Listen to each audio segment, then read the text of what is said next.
John Vink's view is echoed by Venezuela's powerful media. Mostly privately owned, it combines banality with hardline anti-Chávez politics.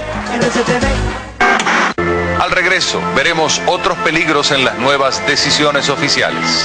Que Venezuela se enrumba hacia un régimen muy similar al que impera en la isla de Cuba. Etcétera. Pero a nivel del gobierno, ¿qué es el socialismo del siglo XXI? Sencillamente el control total por parte del Estado de la sociedad, pues. I mean, a number of journalists now say, well, there is censorship, they have been censored. How can that be? They speak out every morning. They have their shows every day. They speak out, you know, constantly against the government every day. I mean, how can they say this? I don't know if you have seen the programs that they have. Well, anybody that comes to Venezuela and spends 2 days looking at these channels knows that there's no censorship in Venezuela. You just have to sit down and see those opinion programs between 6 o'clock and 8 o'clock in the morning. Hugo está evolucionando de fascista a nazi. ¿Qué es un nazi con diferencia del fascista? Fundamentalmente que el nazi asesina. I mean, I don't think in any part of the world you hear the things that they say about President Chávez, about his cabinet, his ministers, the governors, the policies, whatever. I mean, it's even obscene in some ways. It seems to me that everything, including the weather, is being blamed on Mr. Chávez. Nobody blames Mr. Chávez for the weather because it's the only thing left which still works. Okay, all the other thing fell apart entirely. We're talking here 1914, Bolshevik revolution, Russia. This is what's taking place here. And if you go now wait a minute. Look, we're sitting here in your wonderful apartment overlooking Caracas. In Venezuela, you say, es su casa. This is your home. And if you're comparing this with the Bolshevik Revolution, there are no revolutionaries banging on your door, and none of your companies have been invaded. Your good life hasn't really changed. It hasn't changed, has it? Yeah, but as I said before, it is now on a wait-and-see position. If I had come today on a 2-year contract, as I did in 1976, I would fulfill my contract, pack my luggage and go, because I don't see any more future. His critics accuse Chávez of building another Cuba, of being another Castro. And although he recently announced temporary presidential powers that bypass Parliament, he maintains that his aim is solely to speed up reform. The irony is that unlike Cuba, capitalism has never had it better here. At the Caracas Motor Show, Ferraris and other luxury cars are sold. Smart restaurants and private golf courses and weekends in Miami are booming. What this class has lost is political power over a huge oil economy.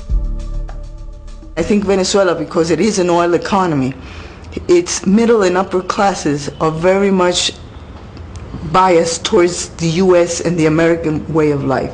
In a way, they think they are cosmopolitan. They don't feel that they are from this country or that country. They belong to the world. They belong to this kind of privileged people of the world. Miami? Miami, New York, Paris. We adore Miami. Miami is our second home. We discovered Miami because Miami formerly was, it was a village. We were so rich, we went to Miami and we bought houses, apartments, bungalows, boats, cars, everything we bought in Miami. We were the owners of Miami. And so we are very US-minded. In the old Venezuela, the United States played the part of a mafia godfather. The deal was simple.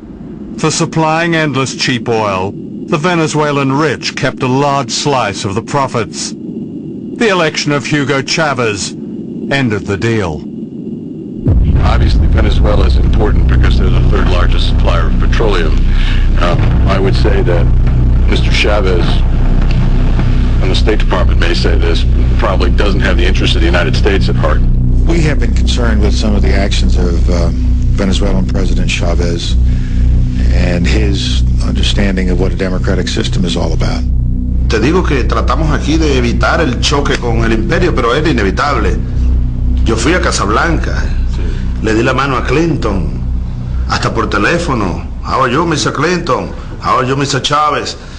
Es decir, nosotros aquí tratamos lo imposible. Hacer una revolución sin chocar con el imperio, imposible.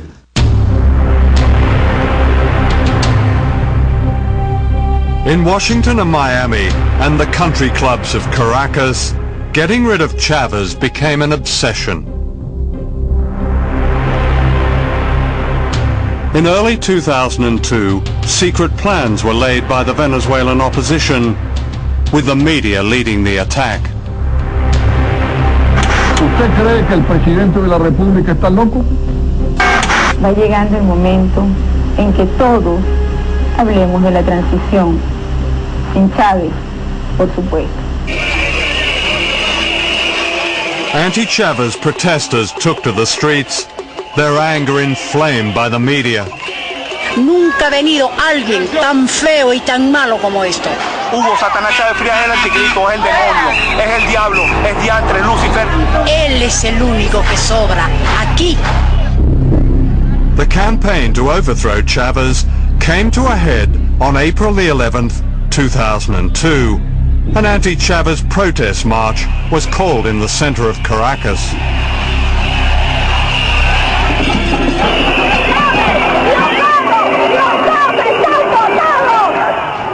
What they didn't know was that there were two marches that day. The other one was led by Chávez supporters outside the presidential palace, known as Miraflores.